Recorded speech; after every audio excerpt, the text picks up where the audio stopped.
Good afternoon, everyone. Thanks so much for joining us. So, a very big welcome to our final session in the Digital Transformation Flexible Fund webinar series in partnership with the Clinton Leadership Institute at Queen's Business School. So today we're going to be talking about how to plan and build out your digital transformation strategy, but just perhaps as we're maybe waiting for a few others to join the call today, we can cover some brief introductions just and take a look at our webinar agenda.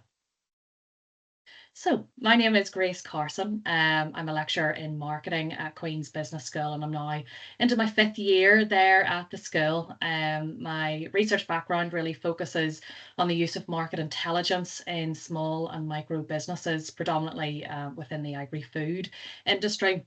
I'm really just considering how that intelligence kind of impacts their marketing capabilities and growth potential. But I also teach across a variety of different modules at the school as well, such as digital and international marketing.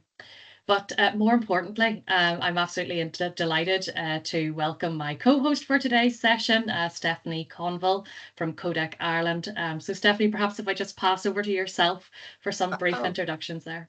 oh, absolutely. Thank you very much, Grace. Good afternoon, everyone. As Grace says, my name is Stephanie Conville, and I am the commercial lead for Kodak in Northern Ireland. And for those of you who aren't familiar with Kodak, we are a Microsoft partner. We specialize in delivering Microsoft solutions across the entire Microsoft stack, from Dynamics through to Azure and cloud, ERP and security solutions, which help organizations both in the public and private sector digitally transform their organizations. And we have offices Belfast, Dublin, and London, and we're just over about 300 employees at this point in time. So I'm delighted to be here. Thank you very much for the invite, Grace, and look forward to chatting with you all later.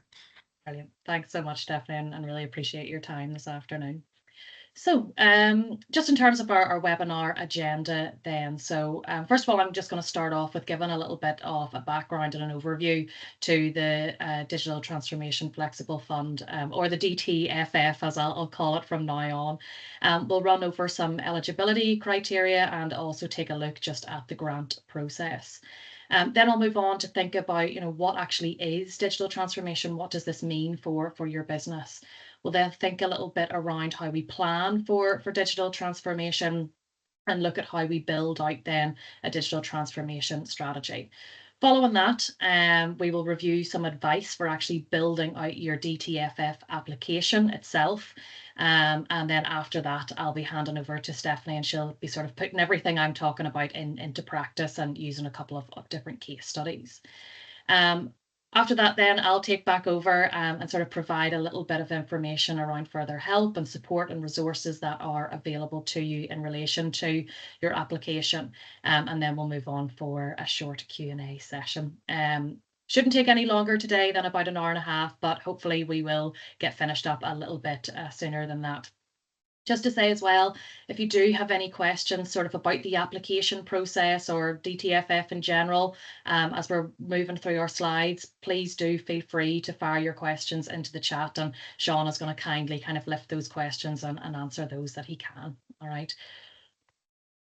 So as I said, just starting off with a brief overview then. So the DTFF is a demand-led grant scheme that seeks to address financial barriers to the adoption of new and emerging digital technologies, specifically within small and micro businesses.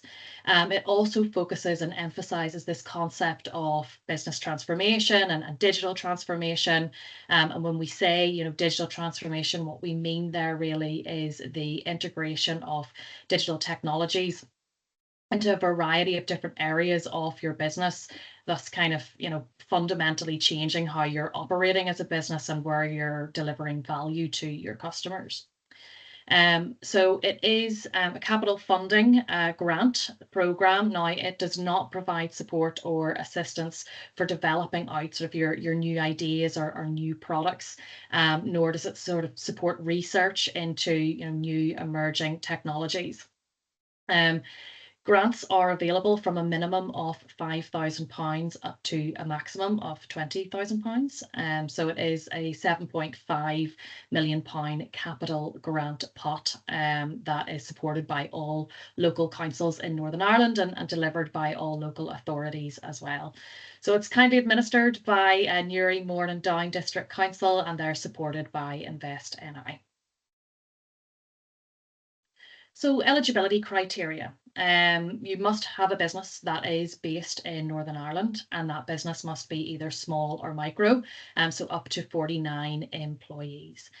You must be able to demonstrate that you have been actively trading for at least 12 months and that you are VAT registered.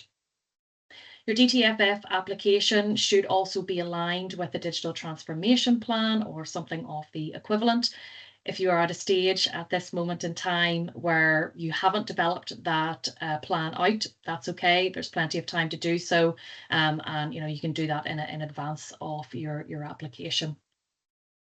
The project is centered on one or more of the 6 advanced digital technologies that's actually covered within the series. I'll be touching very briefly upon those technologies, but there's plenty of opportunities through different resources to hear about those technologies, and I'll explain that a little bit later on. Eligible expenditure must be on capital equipment. So we're talking about our hardware, our devices, any kinds of software and system development. And finally, just to mention that you must be in compliance with state aid and subsidy controls via your de minimis and your EU-UK trade cooperation agreement. So all applicants must complete, there's a mandatory state aid declaration at the application stage, just to indicate then, of course, any previous funding that you may have received. So just to talk a little bit around the actual grant process then. So we're starting off at stage 1 with our pre-application briefing. So that's pretty much what we're doing here today, engaging with these webinars, but also then perhaps going along to our pre-briefing sessions, where we talk a little bit more around the digital technologies that the fund actually will support. And we talk as well a little bit more around the application process and what that looks like. I'll give you a little bit more information around those pre-briefing sessions in the next slide. Following that then, you may wish to submit your expression of interest, and our expression of interest now are always open. Now, after your submission of that, they will be reviewed, and if you are successful, you will be invited then to submit a formal application. That formal application will be much more detailed, focusing on your digital transformation plan and the deployment of your chosen technologies and how that technology actually really works within the business for good. That then sort of is moving us on to stage 4, where your formal application will be reviewed by an assessment panel. If you are successful, you will receive a letter of offer then, following which you can move on to stage 6 and purchase and implement your technologies and then make the claim for that purchase.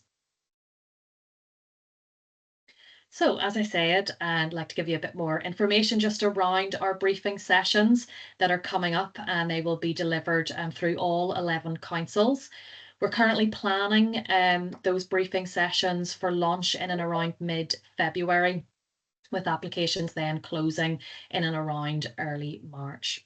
So as I said there, you can complete an expression of interest for the DTFF at any stage between now and then, depending sort of on your preparation level. So if you'd like to find out a little bit more information or figure out how to kind of start that process, then you can scan the QR code here on the screen, and that'll take you to a landing page where you can find out, as I say, a little bit more information and start your expression of interest.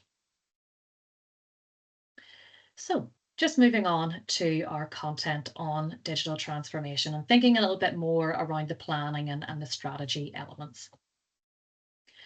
So I think first off, it's good to kind of define digital transformation here again, so that we're kind of aligning with the concept more of transformation rather than perhaps digitization, which can happen very easily. So I mentioned there earlier on that digital transformation is the integration of our digital technologies across a variety of areas within business, fundamentally then changing how you're operating and how you're delivering value to your customers.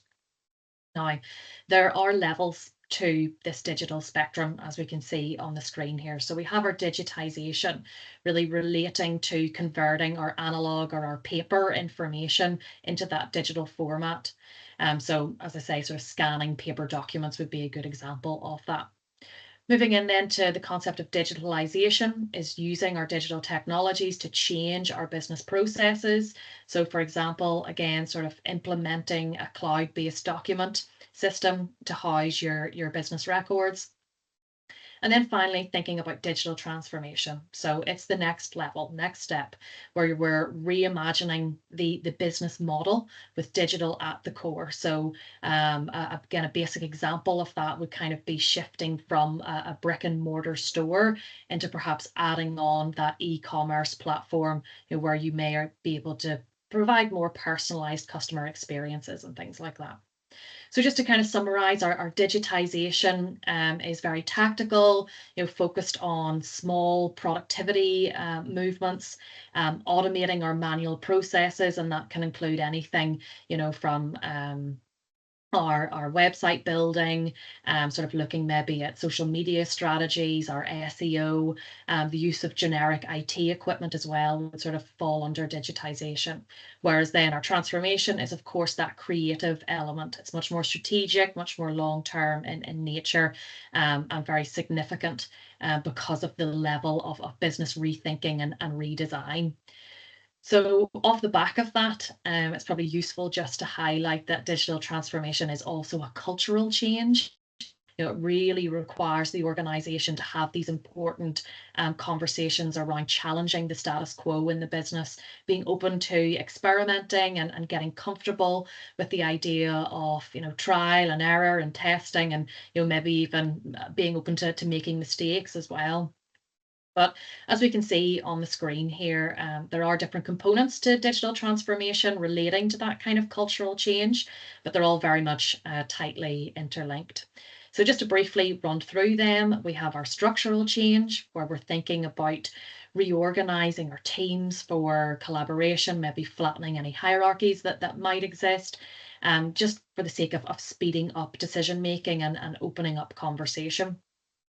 We have a cultural shift, sort of encouraging learning about digital transformation, encouraging openness around that.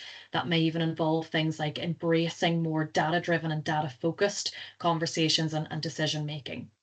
We also have our competency changes here, where we're talking about training, upskilling, sort of reskilling as well, our workforce and employees to be ready and prepared for that level of digital proficiency.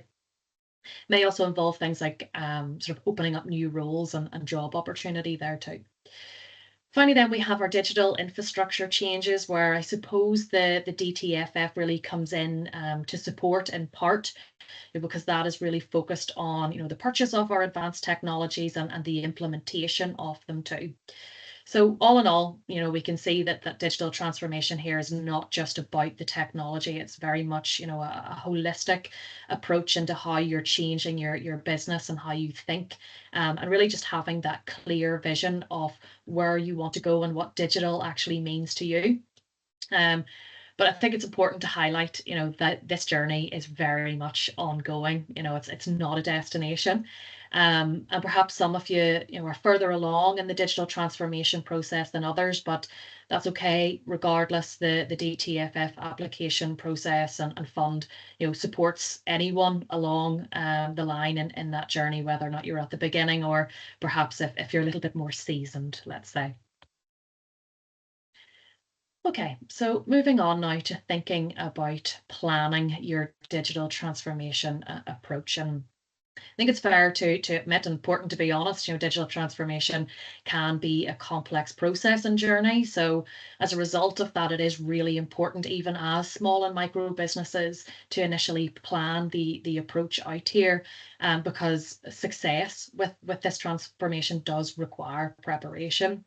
Um, I suppose there are a variety of different ways that you can start, but perhaps one of the better ways may be to kind of do a bit of a digital health check, sort of taking note of where you currently are in terms of your current systems and maybe mapping out how information really flows throughout your business.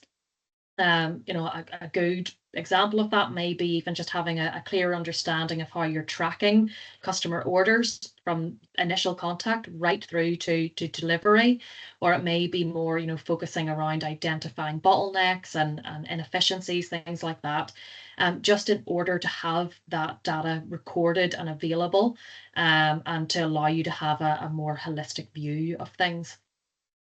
You may then wish to kind of move on and think about the strategic foundation here, really asking yourself the question, why do we want to digitally transform in the first place? What is our aim? What are the problems that we're actually trying to solve? And can you create objectives around digital transformation on that are clearly aligned with your already established business objectives? On top of that, I think it's important to kind of look at this with a long-term lens. Of course, yes, you may have an agile approach sort of built into, again, particularly being, a smaller or micro business, but don't rush into changes, build that long-term roadmap and think about that timeline. And you can look at the DTFF as a step in your digital transformation. It doesn't necessarily need to be the whole transformation. So, don't rush if you feel that at this point in time, you might need a little bit further information or more time to think about your journey and your process on this. There will be further calls in the future. So do take that time. Following that, then you may want to move on to thinking about building a comprehensive strategy that really covers all bases. And that would kind of be like your written plan or strategy here, covering things, from process improvements right through to looking at team capabilities and the need for training. So essentially a bit of a master plan here that's connecting all of your different digital ideas and initiatives, again, with your business outcomes. So as part of this and as part of kind of that master plan, you might want to try to identify your implementation challenges from an early stage. Be upfront about that, be honest, sort of identify where those challenges are coming from, be that internally or externally, and consider some contingencies in relation to that, even at this early stage in terms of planning. So moving on now, just to thinking about structuring that digital transformation strategy. When you're actually going to build this out, what potentially may this look like? And essentially what I want to do here is kind of give you a structure for that and maybe give you some ideas in terms of how you want to fill that structure out. But perhaps just for clarity's sake here, just to mention, this would be in relation to building out your own personalized sort of detailed strategy. What we're talking about here are not explicit instructions for the DTFF application. We'll come on to that, although this is very tightly linked. So simply, what we're trying to do here is just advise that you develop out some form of digital plan or strategy. And this is a structure that you can follow. So you may wish to start off with an executive summary, although as I'm sure you're all very much aware, this is often written at the last minute, because I suppose it's providing a concise overview, of what is included within the strategy, so inclusive of your goals and your approach. Sometimes I would recommend taking sort of a 5 Ws approach to building out your executive summary, whereby you're looking at the who, what, where, when, why, and that really helps you provide a comprehensive summary then up front and really getting to the heart of what the report means and what it's trying to say. Your overview then, it kind of is acting as your justification here. It's clearly defining what digital transformation means for your organization. It's articulating the ambition that you have around digital, and outlining, key business drivers here and linking those all together. So really, this section is kind of focusing on demonstrating how the digital transformation is going to have impact for your business and those broader business objectives. And if you want, here you can kind of include some quantifiable outcomes or expectations as well. The current situation, all about analysis in this section. You have external and internal. So your external, of course, being anything related to industry trends, figuring out what competitors are doing in terms of their transformation, what capabilities do they have in order to do that, or what capabilities did they seek. As well, thinking about evolving customer expectations. What do they expect from you digitally as well? And looking for our market opportunities and threats. Internally, you might want to have sort of a think about your own digital maturity and evaluate that, and give an honest assessment of where you've identified process gaps and how potentially you can improve sort of existing workflows and team capabilities. Okay, just moving on then to the next section, which may be sort of your project scope. So here you really want to be specific about your chosen technologies and the implementation approach. And again, sort of what that impact is going to be for the business, prioritizing a variety of key changes that you want to see occur. And again, those areas of business that will be affected by the technology. So really detailing exactly what needs to happen to execute this transformation successfully. Finally, then you can kind of create a bit of a digital transformation roadmap and an implementation timeline too, where you're giving a prioritized sequence of activities, your clear deliverables, any kind of preparation work that you might need to do in terms of data cleaning or data gathering, your data management, right up again to your team training. Another thing you may wish to kind of include here would be compliance with requirements across sort of your industry and identifying what's important there. And then finally, coming together to understand what a realistic timeline is going to look like for this digital transformation. For some people, that can be quite a short period of time, but it could be 24 to 36 months in terms of this specific project, or even longer, just depending again on perhaps the technologies that you're looking to implement, and just generally your industry. Okay, so now I'd just like to move on to thinking about the DTFF application process, as well as that sort of how you structure the application, and where to place emphasis. But before we get on to doing that, I thought it'd be good just to touch upon the actual 6 technologies that are funded by the DTFF. So it provides funding for capital equipment and off-the-shelf or bespoke software as well across these 6 technologies. So here on the screen, we have smart technologies, referring to kind of connecting devices and systems for intelligent automation and just general monitoring as well, and creating dashboards where again you have that kind of bird's eye view or holistic view. Then robotics, related to our physical automation, that will enhance manufacturing and reduce sort of operational pressures. We have big data, so systems that are analyzing those really big data sets to kind of drive better business decisions. And probably worthwhile just noting here that really a variety of other technologies that are listed are kind of based upon having a good data management system and having clean data to begin with. So perhaps something just to consider at this stage. We also have immersive technologies, so sort of virtual and augmented reality solutions that can really transform your customers or clients' experience. Artificial intelligence, so intelligent systems then that are there to learn and to adapt and to optimize business processes, to kind of allow you to then get on with other creative processes within the business. Finally, our blockchain, so a very secure and decentralized digital ledger technology system, which is used largely to ensure that there's transparent transactions occurring. So that's our 6 technologies. But just important to note here that the DTFF doesn't cover ongoing costs for the likes of leasing software, subscriptions, maintenance, updates, training expenses, things like that. And really, it's just because the fund is trying to take a very targeted approach to ensure that the funding is really going towards those transformative technologies, which will have longevity and considerable impact in your business going forward. Okay, so just now to touch upon our basic application requirements. We have a couple of those.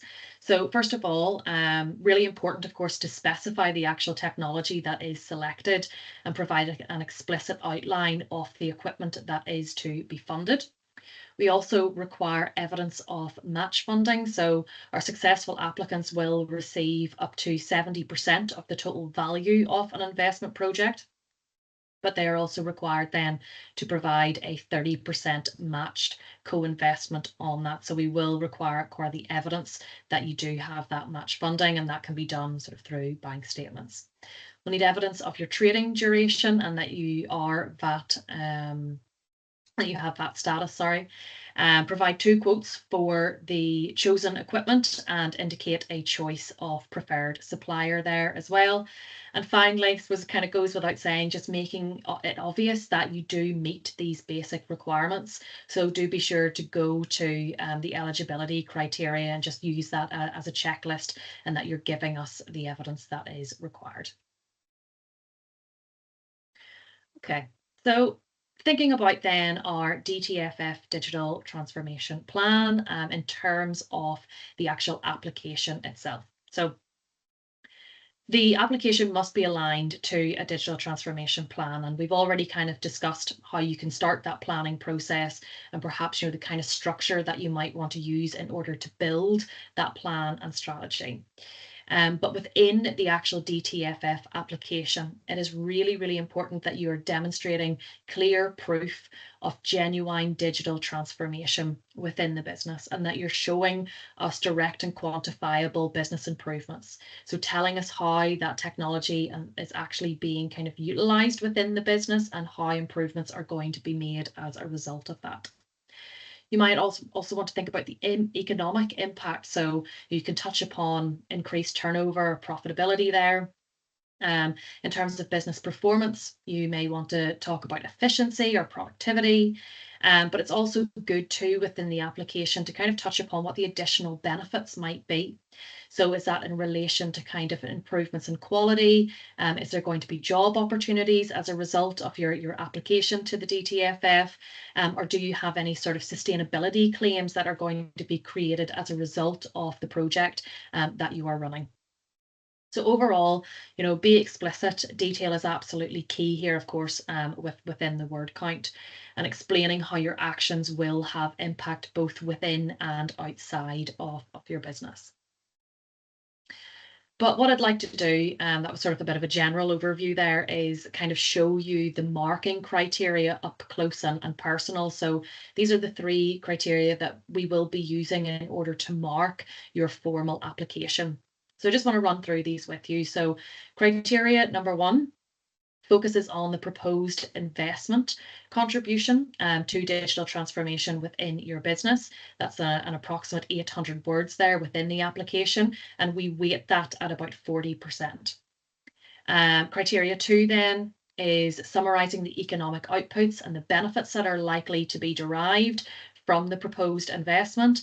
Again, 800 words at a weighting of 40%. And then finally, we have criteria 3 that is focusing in on a summary of business performance improvements, again, that are likely to be delivered from the proposed investment. It's also 800 words, but a slightly lower weighting there of 20%. So do consider those weightings and also the word count. I know 800 words for some seems like quite a considerable amount, but for others, it seems quite little. So do use that word count to your advantage, and please do make it impactful. One other thing that I think is important just to highlight is that these are the marked criteria. So there may be other questions relating to project description within the application form. And while it's highly important, obviously, to set the scene and to let us know what that project actually looks like, it may not be directly marked. So please ensure that your effort and your detail is represented within these 3 criteria and that you're satisfied that you're giving enough information within them. Okay, so just perhaps thinking a little bit around why digital transformation projects, and I think predominantly our applications, fail or maybe are rejected. And I've got a couple of ideas here on the screen that I'd just like to go through with you.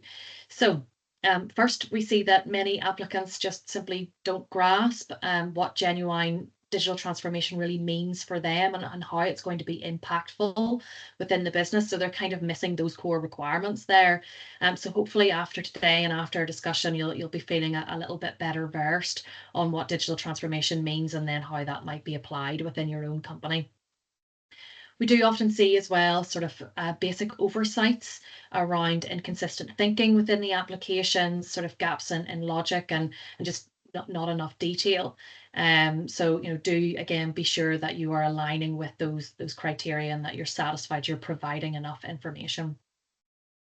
As well as that, we like to see that your applications are kind of tied to clear business objectives and that you've got a clear strategic alignment there for where you're going in the future. A critical mistake is also as well not connecting your priorities back to the marking criteria. And I know I've sort of just referenced that there, but another important thing to be discussed. As well, sometimes we kind of see or feel like there's applications that read a bit more like a hunch. Where a business is maybe suggesting that it might be good for a business, and really that's not enough. So you do need very solid evidence and showing of critical thought there in terms of why this is going to be of benefit, and ensure that you're being really affirmative in the kinds of language that you're using. And finally, I suppose if you're finding it difficult to kind of realize or understand or even communicate really what the benefits and the improvements are going to be, you perhaps stop and reassess as to whether or not this technology is the correct technology, or if it's relevant, or if you're going down the right path, because it must be clear to us, what those benefits and improvements are going to be for the business. So perhaps quite maybe intuitive mistakes there to kind of touch upon, but they are ones that can really derail the application. So please do take time to review each of these points before submitting. Okay, so just finally, some perhaps top tips before I pass over to Stephanie here. Really advisable just to explore the DTFF website and to read the applicant guidance PDF there. A large percentage of the questions that we would normally get, the answer is in that PDF, so it's really useful. So I'd signpost you towards that. It's also a good idea to really select the strongest elements of that digital transformation plan that you have built independently of your application. So identify those strong sort of elements and then put them within the application. It's also a good idea to have conversation and brainstorm and try to create a bit of a draft of your DTFF application prior to submission. And within that, having conversations around, technology and purpose. Looking perhaps for those kind of revelation moments, or sort of the brain waves, and build upon your clarity. Now, you may be able to do that with a bit of feedback and a bit of support on your initial draft. So you can maybe perhaps get that from your fellow colleagues, employees, or even some advisors. And take time then to reflect upon that feedback. What does it mean? How can you change things? Please always do review your application before submission, and look for those common pitfalls that we've just ran through there, and ensuring again that your application is true to the criteria, the marking criteria we've discussed. Finally, you can check out our other webinars that we've been running over the past couple of weeks, or come along to the DTFF briefing sessions that I did mention. You can catch up with our other webinars, and just towards the very end of our session today, I'll be giving you the YouTube QR code where you can do that. Okay. So I would like to pass over to Stephanie now, who's going to sort of put this in, a more practical context and sort of bring to life the things that I have been speaking on. So Stephanie, I'm just going to unshare my screen here and pass over to yourself. Wonderful. Thank you so much. Grace, can I just check you can see my screen okay? Yes, I can That's see it. Yep. fabulous. Okay. Good afternoon, everyone. And thank you for the opportunity to talk to you this afternoon. I'm just really going to share with you our experiences of working with customers both in the public and private sector and helping them on their digital transformation journey. So just kind of explaining more in practice what that might look like for you. So just over the course of the next kind of 15 to kind of 20 minutes, I'm going to talk to you about why companies embrace digital transformation. What are the reasons we have found when dealing with customers, why they've gone down this route? What are the key considerations you need to take on board when looking at digital transformation in terms of what you're trying to get out of it and what you hope to achieve? I'm going to share with you, a couple of tools that we have in terms of how you get started on that journey, things that you need to think about, and finally, I'm just going to walk you through about some of our experiences about how you go about making sure that you're able to deliver impact. As I think we're all very conscious when you're actually going into a program of work, such as a digital transformation project, being able to kind of reference and measure the impact that you've had is very important, especially in relation to grants, but overall, just to make sure that you've made the right decisions. So, just kicking off, just in terms of why companies embrace digital transformation, I suppose just as a kind of starter for 10, I would just like to, from our perspective, put out there digital transformation is not just about the technology. It's really in itself or on its own. It's really about how you use that technology to improve or help you achieve your business goals. So I kind of start off by saying don't hone in and choose any technology first. Really look at what you're trying to improve, whether that's being staying competitive, improving efficiency, or meeting evolving demands of your customers. So focus on what it is you're trying to do rather than starting with the technology, because the technology will absolutely fit in behind you. And it may not be the technology that you're initially thinking of choosing or selecting. And just to maybe highlight up front some of the couple of kind of major examples of kind of customers or brands that you'd be very familiar with that actually have done complete digital transformations and changed their entire ways of working, which is not necessarily what you need to do yourselves. Often the smaller changes can have massive impact. But if you take a look at the likes of Amazon, he absolutely revolutionized how they actually how we shop as individuals and how the online retail system works. As you can imagine, just from leveraging AI and data analytics, they've totally changed how shoppers, shop and how you actually understand what the preferences of our users or customers are.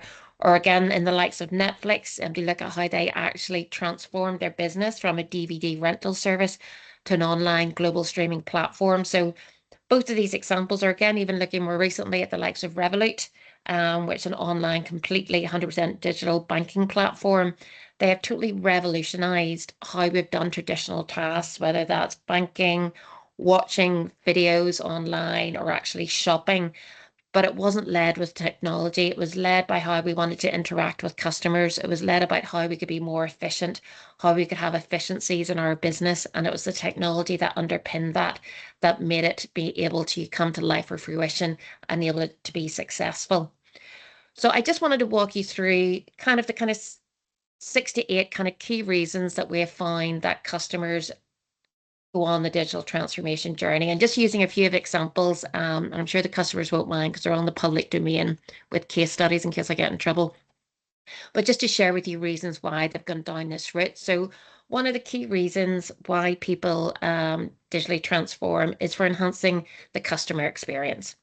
Very much so, we're looking at customers have increasing demands of how they interact with suppliers or service providers in terms of wanting to be able to have a more tailored service, one that's more tailored to their personal needs or interests, or being able to have an omni-channel presence where you're actually able to interact with your suppliers in terms of through email, through telephone, through online chat, etc. So they really want a rich and depth of experience.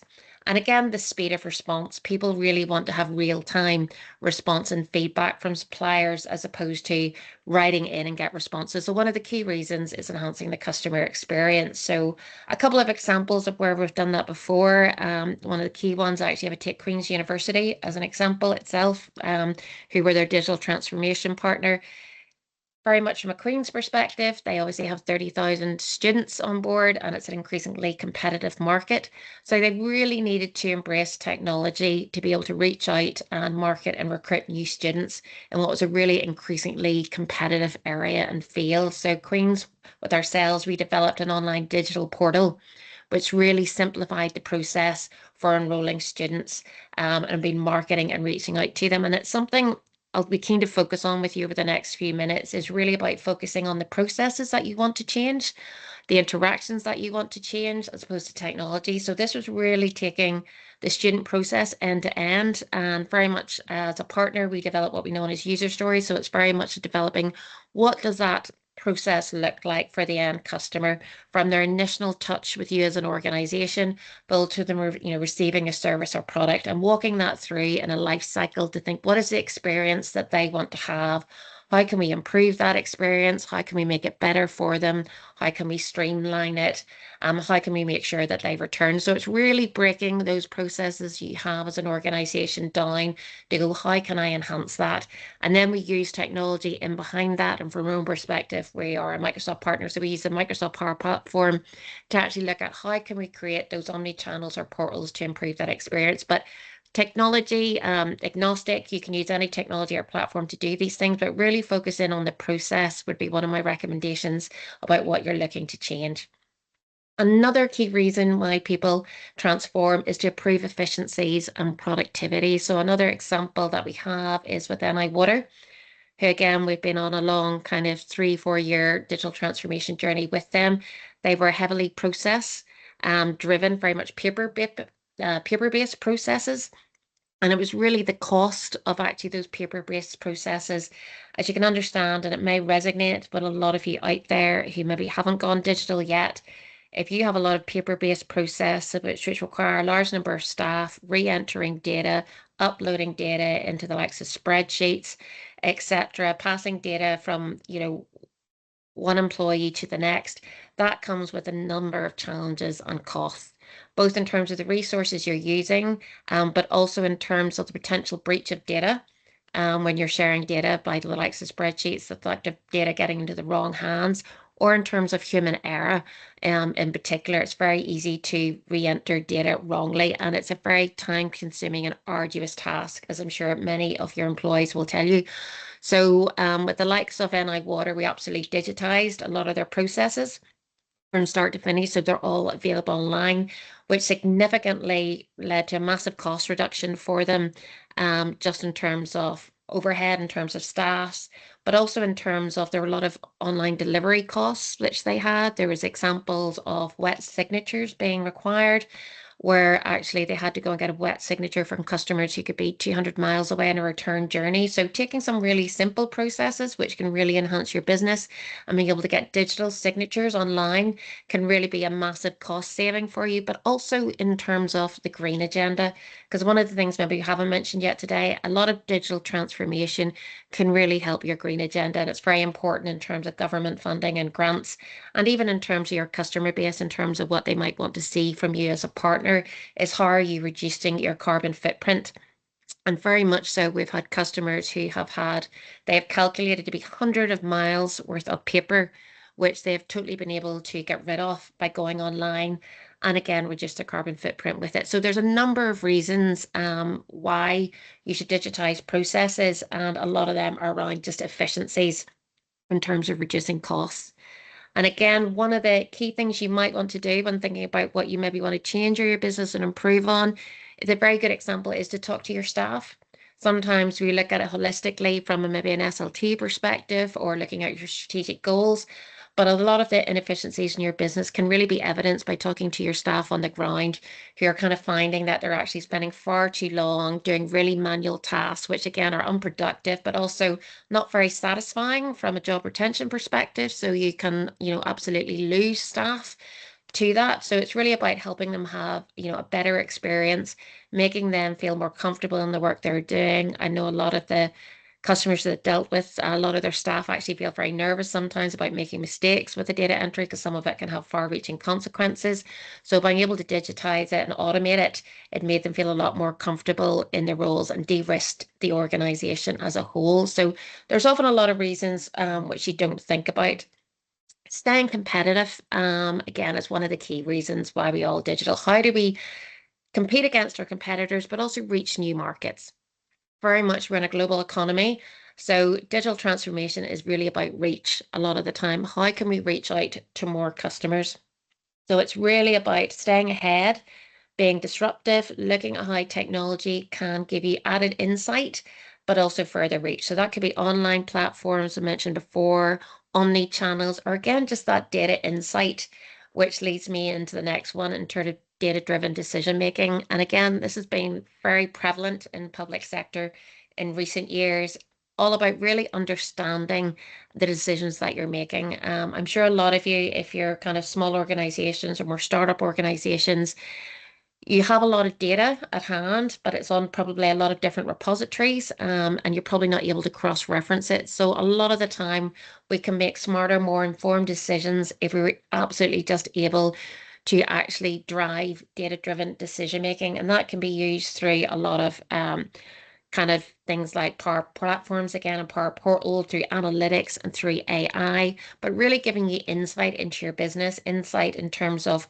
what's working, what's not working, where you're wasting resources or wasting money, but just really about how you can work more effectively. So a lot of the time, when you're looking at digital transformation, you don't have to be the next Netflix or the next Amazon.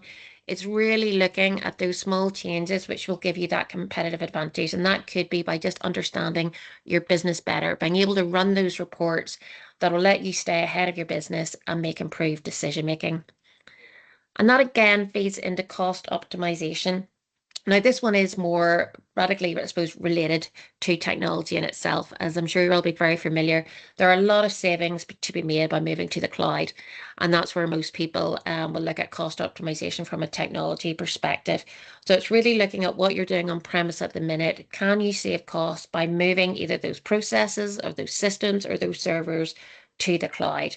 Because absolutely that will be a massive cost saving for yourselves. But again, in terms of what Grace touched on earlier in the session, looking at some of the things in terms of smart technologies. One of the key ones you'll find in smart technologies is things like predictive maintenance, where you can actually use it to anticipate, or even things sort of like real-time delivery. So you're just looking at being able to anticipate needs, anticipate when a piece of equipment might be going faulty, need replaced. Is a lot cheaper to actually fix it than to replace it. So sometimes it's using those smart technologies to actually look at where you can save costs, or again, when we've dealt with customers in the past, a lot of people have looked at smart technologies or even things like RFID tags to actually be able to track their equipment. A lot of you might have very expensive capital expenditure within your business, very costly pieces of equipment, and how can you track them and make sure that they don't get lost or misplaced? So absolutely, you can use smart technology to help you do that. So there's a lot of ways that technology can help you reduce costs. And then we have things like fostering innovation. So again, as I kind of mentioned before, it's always looking to the next best thing. This is predominantly probably looking at more at the robotics or on the AI side. We're all very familiar with AIs here and it's here to stay, but how can we best use it? But again, AI, and again, Grace touched on it earlier, AI very much so is all about the quality of the data that you have. We specialize in a lot of AI projects, but it really starts with the information that you have on file. That needs to be clean data. You need to have an abundance of data. And then if you layer AI over the top, you can absolutely enrich that data to deliver dividends for your business and really provide valuable insight. But it's all about getting that data right in the first instance. Then, as I mentioned at the start, sustainability goals. The green agenda is very much at the forefront of everyone's mind. And by digitally transform, you can absolutely make a significant impact on your carbon footprint and in terms of reducing your costs. And again, that is something from a customer perspective. People want to buy from green suppliers. People are actually looking at that as one of the reasons why they purchase, or one of the reasons to purchase. We're a lot getting more ethical customers out there in the demand and in the field. So really being able to show that you're an ethical organization who takes sustainability seriously. And it may not be your forefront of your goal for digitally transforming, but it's definitely something that you should consider measuring, because it will have a significant impact, and something that you should be able to share with customers or grantees, etc., going forward. And again, adapting to market changes. One of the kind of those good examples that we had of where it was Queen's University were able to adapt to market change was during COVID and during lockdown. We had a rapid project where we had to make all their services available online within a matter of weeks. As you can imagine at the time, projects that should have taken months, it was about how do we change the way we work? How do we make the university still function when the students can't go on campus and can't go into class? How can we get everything up into the cloud within a matter of weeks and change our whole delivery model? And that's something that organizations, have to do all the time. There will be a change in the market, change in the environment, and you may have to be very agile and be able to pivot very quickly. So sometimes using technology to look at how can you change, how can you enter new markets, how do you need to operate differently? That's something to look at, where can technology can help you fit in. So just a few examples of the reasons why to look at it, as opposed to starting from a technology first perspective and maybe choosing a technology and working backwards to how it would fit into your business. Really look, from my own perspective, look at is what you're trying to improve. Because we always say look at it from two perspectives. What opportunities can technology bring to your business, or what challenges can it help you overcome? And then work backwards from that to then look at what technology is going to help you achieve that. So then just moving on to my next slide. All right, bear with me. Sorry.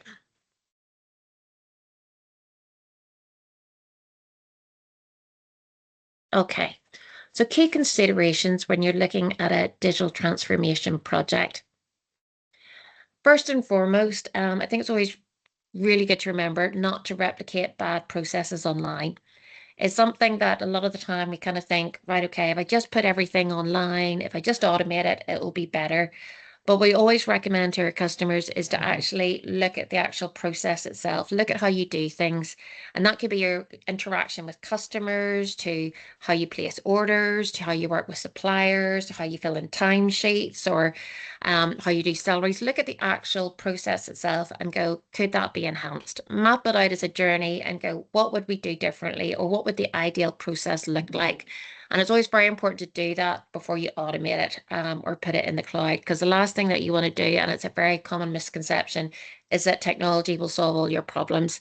Technology is just an enabler. So you have to get it right in the first instance, and then technology will enable you to bring that to life. So the first thing you need to look at is what is the problem you're trying to solve. As I mentioned earlier, there are a number of areas you can look at, whether it be customer satisfaction, reducing costs, entering new markets, but really mapping out what is it you're trying to achieve with your business. And then looking at what is the current environment in which you're working. And again, I always think it's very important when we do these sessions with customers, we get a working group together, we sit down and get everyone's feedback. And I would recommend that you do that, get your team in a room and go, what do things look like now? What isn't working? How do we do that? What are the problems you're facing? Even how do you feel about what you're doing? Is it stressful? Is it taking you too long? Just really looking at the warts and all approach of what you're doing and how it could be improved. And then it's really trying to identify what would good look like. And that might be totally alien to how you're doing it at the minute, and it might be wishful thinking, but it's really important to mark out, what is the end goal? What would you like to see? You might have to do it in stages, you might have to take small steps, but it's really looking at what would good look like, because that's really where you want to get your business to. Next, and the important thing is to look at really what impact will this change make to your business. And the reason why this one's so important, and not maybe for the reasons why you think, a lot of the time we work with customers and we're working with them for years on end, delivering lots and lots of different projects. And sometimes they're bringing project ideas to us. We have a team of service designers and we'll map out a new process, we'll map out a new service design. But then we look at the impact that it's going to have. We might find out that's only impacting 3 or 4 people twice a year. So whilst absolutely it's a problem that they want to change, and they can kind of say this isn't working, it needs to work better, but actually the impact that it might have on the business might be fairly small, and it really doesn't justify the cost or the expense that you're going to undertake. So it's really important to kind of think of what is the bigger impact and can you justify that? It might be a nice to do, but you really need to prioritize what you're looking to change and go for the projects which will have the biggest impact. And then in terms of also looking at outside of the impact on your business, it's really important also to kind of think about what's the impact it'll have on your staff and your customers, because they are your other stakeholders. So how will it improve staff morale? How will it ensure, your staff, how they're actually utilized, their productivity, and how will it improve the customer experience? So just trying to looking at it from 3 different angles, how will it affect your bottom line? How will it improve the customer experience? And how will it affect staff productivity are all things to bear in mind when you're looking at a digital transformation process. And then looking at the cost benefit analysis of the change, very much following on from a previous statement, it's really again looking at that impact. Can you justify the expense on what you're looking to do? And very much you need to map that out when you choose what it is you're working on. Will that have the desired impact? Is there any evidence in the marketplace to say that this will have the desired impact? Have you done your research? Have you reached out? I often recommend reaching out to other people in your sector to find out if they've done something similar. Often, sometimes we've reached out even from our customer perspective if we're looking at designing a new solution and they're evaluating would be sometimes technology independent and we're evaluating a number of different technologies. We reach out to other customers in similar fields and try and find out if they're using other products so you can get their feedback for what worked or what didn't. So I'd say don't be afraid to reach out to other people in the industry and find out what they're using and what's worked for them. Sometimes the best information you get, sometimes it's from your competitors to kind of find out what they're using and to see how it's benefiting them. And then the final 2 things to really think about on a digital transformation is, as I say, it's not all about the technology. So you also need to look at what additional resources you'll need. Can you implement this change with existing staff that you have? Do you have the necessary skills within your team to actually implement this change? Does your staff need any additional training to pick up this change? Something I would very much bear in mind and something we spend a lot of time on with customers is actually on the change management. So I'd say not to underestimate that, to take it on board when you're looking at implementing a digital transformation project, is to bear in mind that you need to do a program of change. You need to get your stakeholders involved, be that your staff or your customers, and make sure you're taking them on the journey with you so they actually adopt that change. The last thing you want to do is implement a new system that you spent money on or a new piece of hardware or software and find out you're reaching resistance from your team, that they're not interested and they're kind of resignant to kind of pick it up and they go back to their old ways of working. So always factor in the change management aspect of something you want to build into your plan and make sure you've covered it off as one of the key considerations. And then just a kind of a slide I put here, just so you can kind of share this just as a kind of tool that we have. It's just a kind of template we use as a kind of starter for 10 when you're working internally with your teams. Just to be able to map out the work that you're doing. So just to be able to describe the issue or problem that you're trying to address, looking at what it will change, looking at the opportunity statement, condense down the data into a single how might we sentence that defines your aim in relation to the theme or problem, and then look at the impact that will have on the team. So capturing the impact it will have on the people who will be affected by this change. So it's really good to map it down on paper and then kind of share that with your team so you get a real feel. Is this something that's worthwhile doing? And really help that map it out. And then the next stage I kind of recommend that you do is kind of look at doing a bit of a user journey. And that's either your internal member of staff or your customer. How does this process? What does it look like from them step by step? What experience would they have? And that will really help you look at the impact that the solution or system that you choose will have on them. So I just wanted to put that up there so you have it. If you get a copy of the slides, it's a starter of 10 to get you thinking about how you can start planning what that would look like. And then the final slide I just wanted to talk you through is just about when we're looking at delivering impact and measuring success. With any of these projects, it's very important to take your baseline. We find with a lot of customers that we work with, they find it very hard to go back and measure the impact that the actual projects had because they didn't take a baseline measurement at the start. So in terms of being able to report back the impact you've had or the benefit you've had, you really need to look at what is the current state, and measure that in terms of how long does it take you to do X, Y, and Z now? How many people does it take? How much paper are you using? What is the length of time? Etc. So you'll be able to show the efficiencies at the end of the project. Because if you set, for example, up front, you want to look at defining your clear objectives. So these are just kind of the top three objectives, as I mentioned earlier: improving customer satisfaction, increasing revenue, and streamlining your operations. So if you were looking at, what are your metrics, and it's really making sure that you tightly measure this, because it's a thing that we all kind of drop off. And I know that from personal experience, you think you're going to measure it, but you don't, you just get too busy. It's, looking at how can you measure the customer experience? How do you get feedback from your customers? Do you do NSAT surveys? Do you do polls? Do you ask for their feedback and what their experience has been with you? You need to be able to capture that and capture it in a timely fashion. You need to then look at the financial impact. You need to be able to have your cost profile and your financial reports done so you can actually show where you've saved money. And again, on the operational efficiencies, as I mentioned, just looking at how long did it previously take? How long does it take now? We have had some fantastic examples from the customers, such as Queens, where it's taken them 3 weeks to go from admission from start to finish, where it's literally done in a matter of minutes. So there's some really impactful studies by digitizing, because it's not having that paper trail of one paper getting sent to someone else in a different department to get uploaded, input into a spreadsheet, sent to somebody else to sign off, sent to somebody else, sits in an inbox. You can really measure the impact you have if you kind of put the system in place. Very important again to measure the employee experience, as I never underestimate, the impact that your staff has, or the fact that change has on staff. You can actually find that once staff know that they can do or be more productive or doing more enjoyable tasks. Very few people like doing manual paper driven tasks. So if you can actually get their feedback on the impact it's had on their morale, how it's made you more innovative and agile. And again, as I mentioned before, looking at the environmental impact, how have you reduced your carbon footprint? And, if you focus from that perspective, I think just having those measures put in place, making sure that you're starting at the beginning, and to have that plan in place of how you're actually going to measure that impact and make sure maybe you have someone assigned to do that, you'll be able to show the impact both to the business and both to the funders, which will help you attract more funding going forward. But I think that's it from me, Grace. Sorry, the end of my slides, but happy to take any questions at the end. That's lovely. Thanks so much, Stephanie. I just have one or two other slides just to run through. Apologies, you're probably seeing a picture of Dublin on the screen there, but hopefully that's the slides up now. So again, thank you so much, Stephanie, for your experience and your insight there. Just in the last couple of minutes, what I'd like to do is sort of signpost a little bit to further help and support.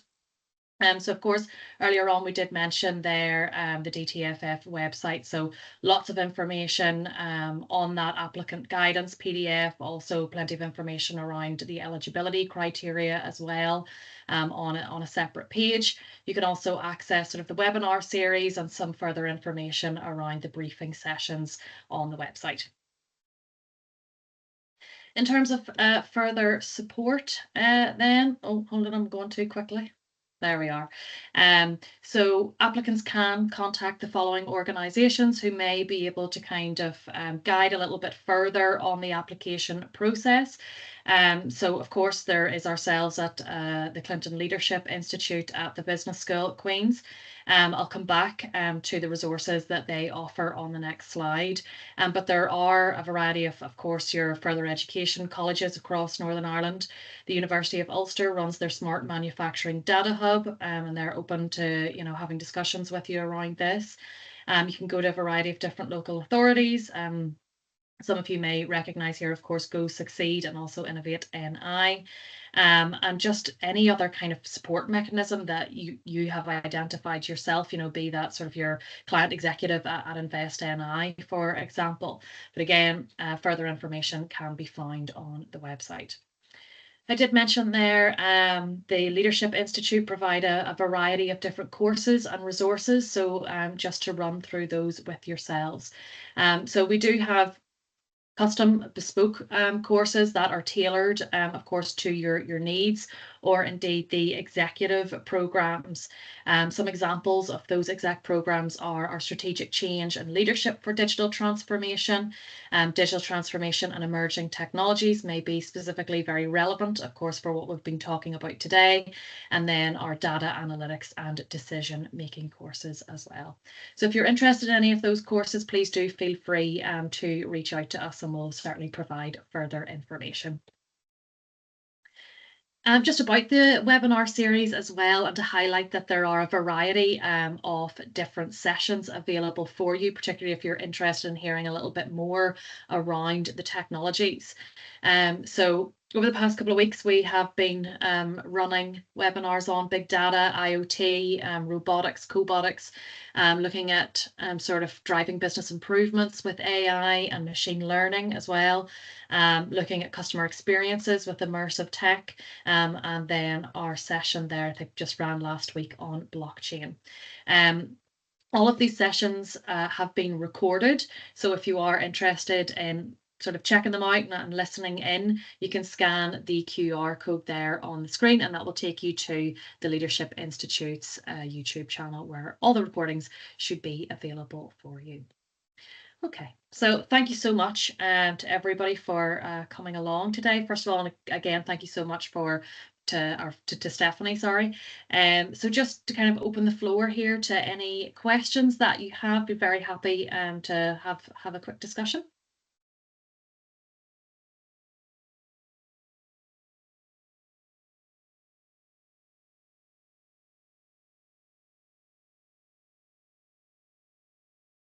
Just keeping an eye here on the chat to make sure you can see anything coming through.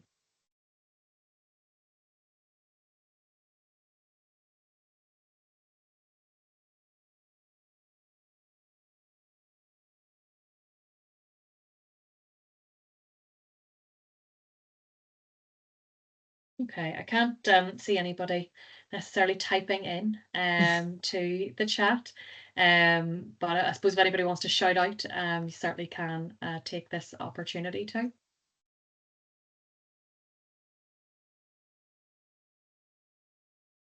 Yes, Carabo, I can see you have your hand raised there. If you certainly feel free just to shout out. Yes, thank you very much for this insightful webinar. Sadly, I did have internet connectivity issues, but I did drop a question about this fund, whether it is available for applicants around the globe or for specific geographies.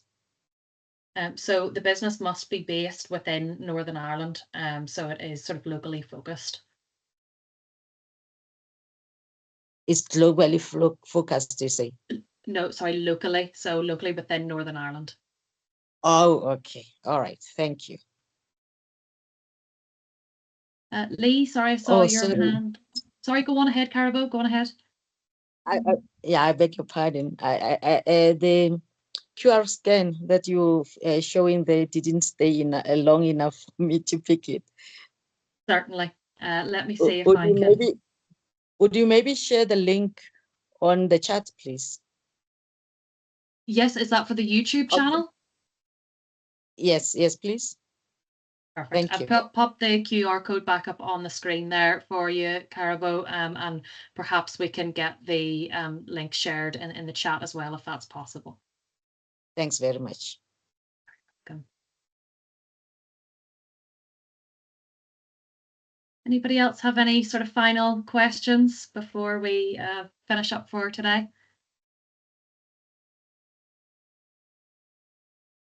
Okay. Perfect. Well, look, perhaps we will leave it there. Again, thank you to Stephanie, and thank you so much for everybody attending. Thanks so much. Bye-bye.